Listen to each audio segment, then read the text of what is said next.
Hi everybody, I'm Lisa Radke with Choice Realty in Galena, Illinois with another edition of Lisa's Quick Tips.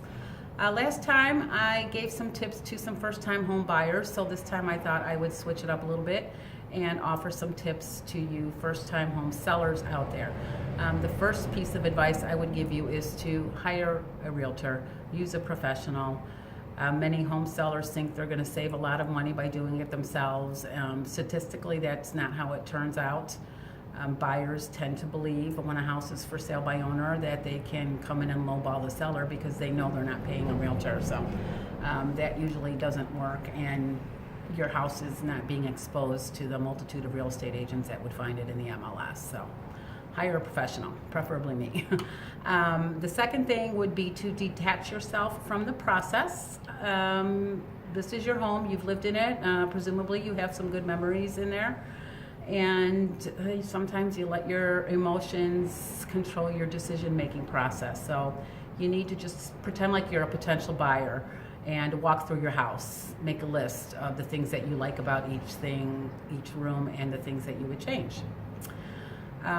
This is probably the most important tip that I can give you is do not overprice your home. The first 2 weeks that a home is on the market is usually when you see the most activity.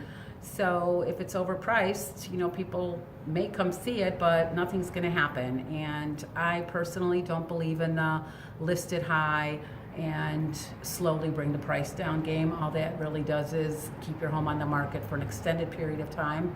And after a certain period of time, people start to wonder what's wrong with the house. Why has it been on the market so long? So if you want to sell your house, listen to your realtor, look at the comps, and price it right. It should be the best house that's currently on the market at whatever price it is that you settle on. Another tip would be to declutter. Buyers walk into your house and you want them to imagine, you want them to imagine themselves and their things in your house. So if you could just, get as many personal things packed up in boxes. If you have to rent a storage unit, do so just to make, the rooms look bigger. Clear the countertops, just declutter. Everybody kind of knows what that means. So also, I always advise my home buyers to do a home inspection. So I think it's safe for you to assume that your potential buyers are going to do a home inspection. I would advise you to go through the house and make any of the repairs needed before this happens.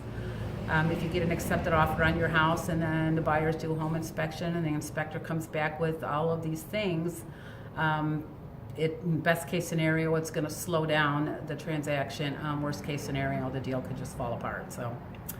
And my last tip is to keep an open mind for negotiations. If you get angry at the low price from the get-go and just reject an offer, then those people are going to move on and they're going to find something else. Just a negotiation is a negotiation.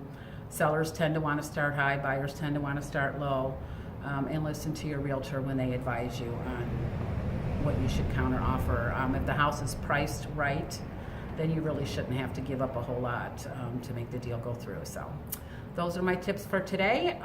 Feel free to call me or come visit me at 324 Spring Street in Galena, and I can discuss your real estate needs. Thank you. Bye-bye.